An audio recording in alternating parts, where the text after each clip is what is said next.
Data is everywhere, but too often the insights we gain from one project stay locked away after the work is done.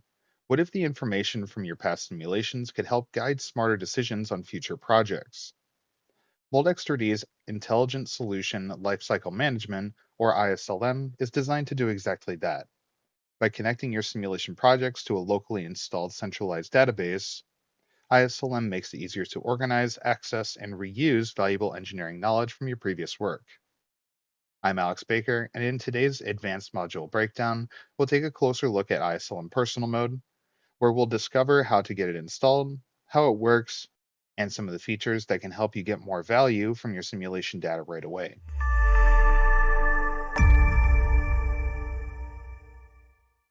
To start off, we're going to go through the installation of iSLM Personal Mode. You can take any installation package to install iSLM Personal Mode, as this is going to be a local installation and doesn't require any connection to any other machines within your network. This is all going to be on one machine. So we can open up the installation package, and in here, we can go to the Setup EXE. In the Setup EXE, we'll select our language, we'll accept the terms and conditions. If you have a standalone license or a floating license, you can enter those here. This will also work with a pre-existing installation, so you don't need to reinstall everything, just the iSLM Personal Mode. I'll click Next. I'm going to uncheck everything. The only thing that I need to have installed here is iSLM Personal Mode.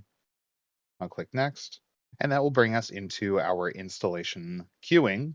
I'll hit Start down here at the bottom right corner, and that will begin the installation process. Once that installation is completed, you're going to have a tool called the iSLM Startup Tool installed on your machine. You can search for that under the search bar. We'll find the iSLM Startup Tool here. All right, when you open up the iSLM Startup Tool for the first time, you're likely just going to have to start the service for the iSLM.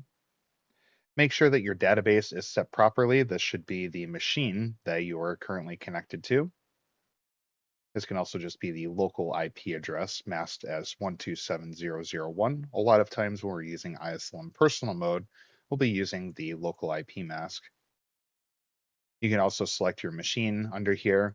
If you have a different machine name or if you'd like to use a host name for your machine instead, you can specify that.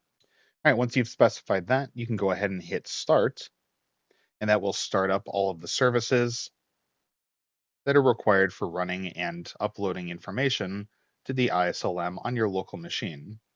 It is very important to note that all of this uploading that you're going to be doing to the iSLM is local. We do not upload the information to a cloud database. We do not use that information in any way. This is just your information being uploaded to a local database that you can access at any time that you'd like. Once the iSLM service is started, you can hit Start iSLM down here at the bottom left corner.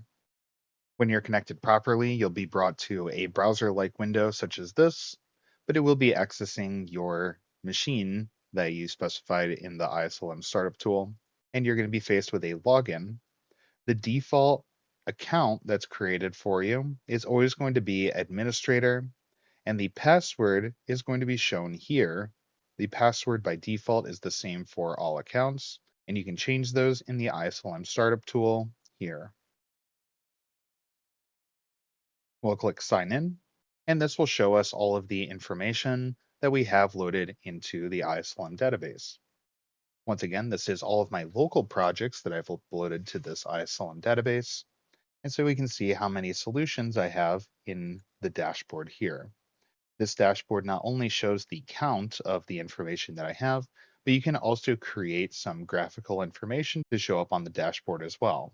Here I have part volumes corresponding to the maximum sprue pressure. I have cooling time corresponding to part thickness, and I have a heat map of injection molding parameters for things like filling time, pressure drop, and max sprue pressure. You can edit these using the gear up here at the top right corner, and you can create new solutions, new dashboard information from this dashboard menu. Now, the most important thing to note in the iSLM is a solution. A solution is uploading a project into the database.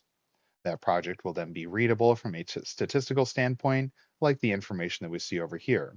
There's a couple of ways to create a solution in Moldex 3D. You can either go to these solutions directly and then create a new solution.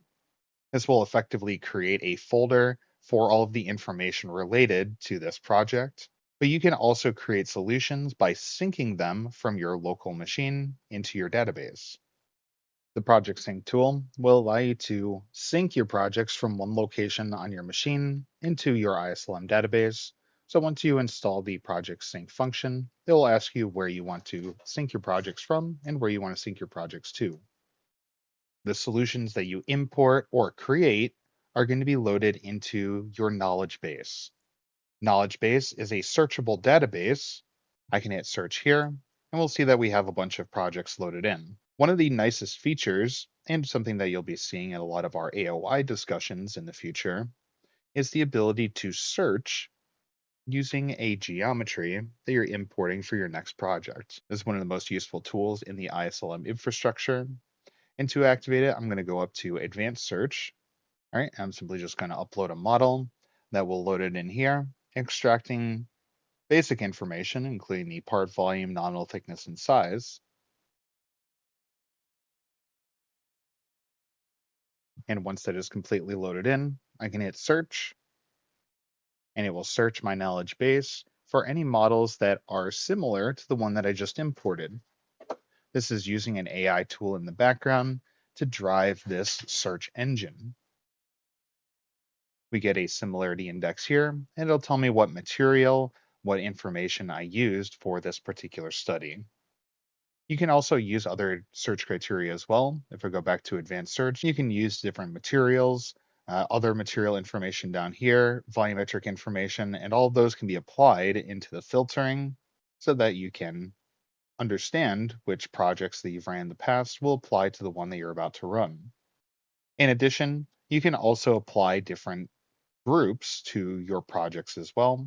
These are assignable under the data define section down here. Under data define, I can create new tags for certain items. So for example, we could do automotive.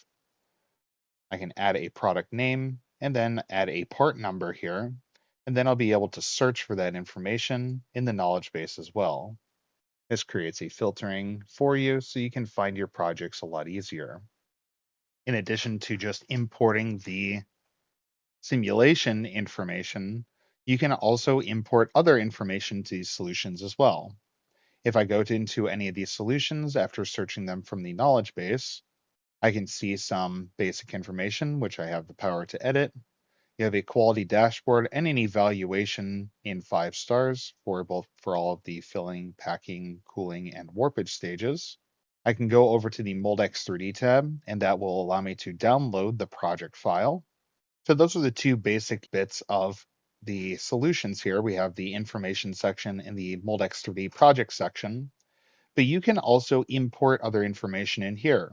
You can import your part design, your mold design, report information, and any other information that you'd like to, including PowerPoints or PDFs or drawings, sketches, pictures. Any of that information can be uploaded into these solutions so you can have all of that information all at your fingertips, all in one place. I think one of the most difficult things about creating so much information is being able to consolidate and localize that information. And so the iSLM tool really serves as a place for you to store all of this information, all so you can find it when you need it later on. The Project Sync tool makes it so you don't have to manually upload all of your projects. And then the knowledge base allows you to search and filter through all of those solutions that you create so you can find the information that you're looking for. There's a lot of other information in here. And in part 2, we're going to go through the Moldex 3D iSLM server mode, which will allow you to collaborate with other analysts in your company. So you can upload the information to a centralized database within your company's network, and you can access the information from other engineers to leverage that information for future analysis. Thank you for watching this advanced module breakdown. If you like these types of videos, You can leave a like on the video, and you can subscribe to the Moldex 3D North America YouTube channel to get notified of when videos like this get posted in the future. If you have any video topics that you'd like to suggest, you can leave those in the comments below.